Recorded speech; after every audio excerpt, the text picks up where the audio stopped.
Novel تیرے بن ادھورے ہم قسط نمبر 2۔ تاریکی میں ڈوبا ہوا کمرہ۔ یا اللہ میری مدد کرنا۔ پتہ نہیں وہ لوگ کیسے ہوں گے، میں کیسے رہوں گی وہاں پر۔ میں نہیں رہ سکوں گی۔ ابا کیوں میرے ساتھ ایسا کیا؟ میں کبھی آپ لوگوں کو معاف نہیں کروں گی۔ میں کبھی معاف نہیں کروں گی۔ غزل بولتے بولتے نیند کی وادیوں میں گم ہو چکی تھی، لیکن اس کی ساری باتیں کرن سن چکی تھی۔ یا اللہ یہ مجھ سے کیا ہو گیا؟ میری معصوم بہن، وہ مجھے ذمہ دار ضرور سمجھے گی۔ اب کیا کروں میں؟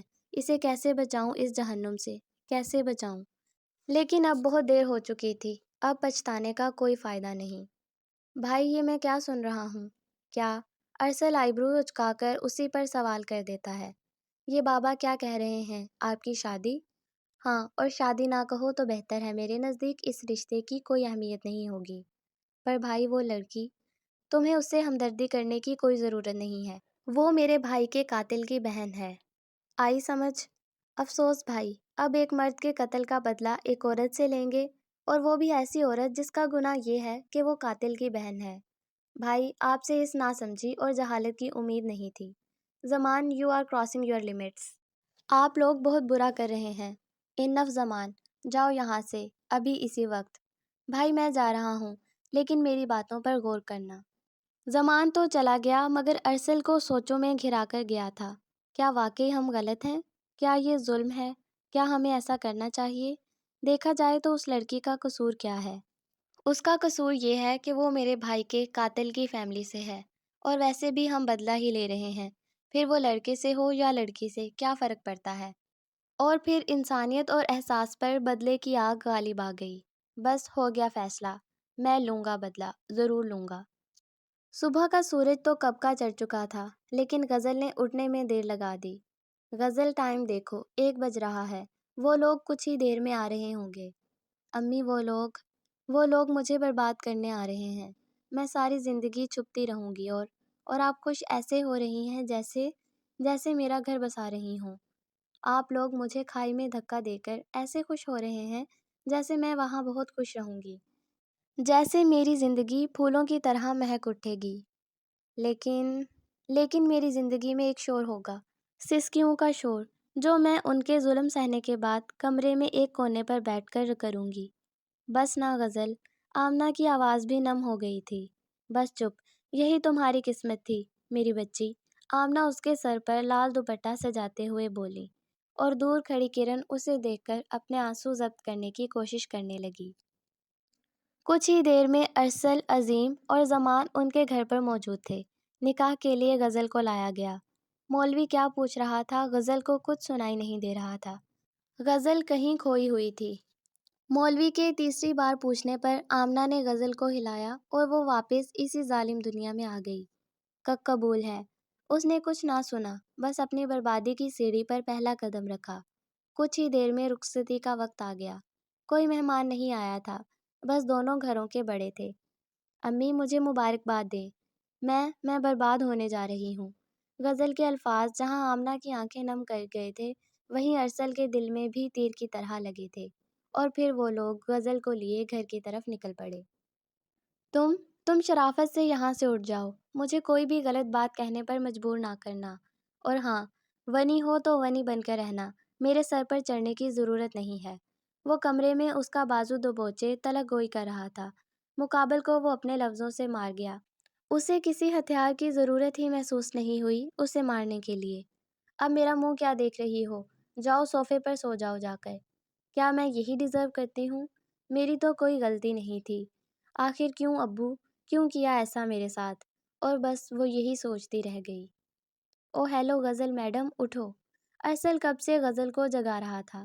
پاس پڑا پانی کا گلاس اٹھا کر سارا پانی اس پر گرا دیا۔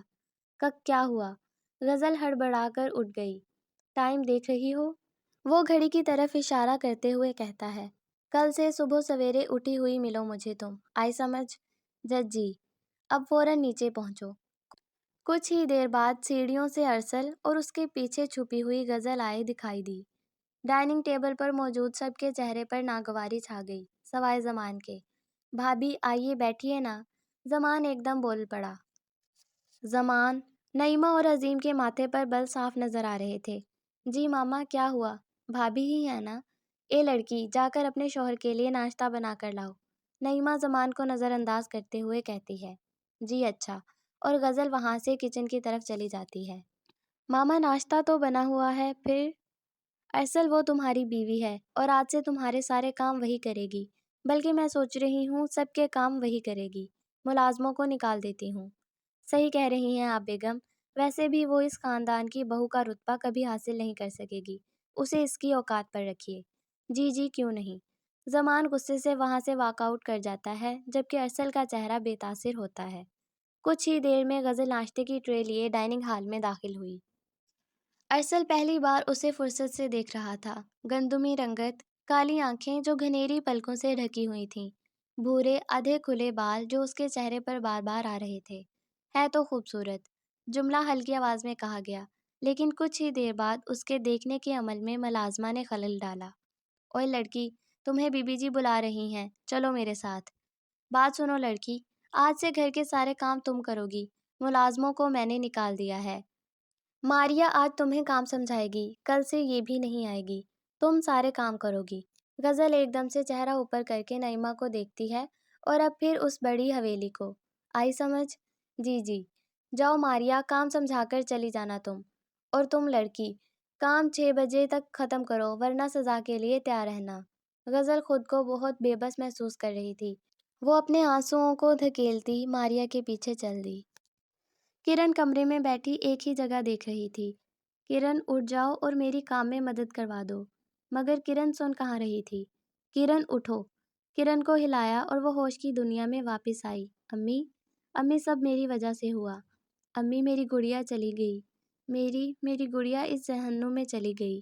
امی میں خود کو کبھی معاف نہیں کروں گی۔ امی مجھے مارے امی، امی۔ کرن کی چیخیں پورے گھر میں جا رہی تھیں۔ آمنہ اسے چپ کروانے کی ہر ممکن کوشش کر رہی تھی، لیکن وہ کسی کی سن کہاں رہی تھی، اور چیختے چیختے وہ بے ہوش ہو گئی۔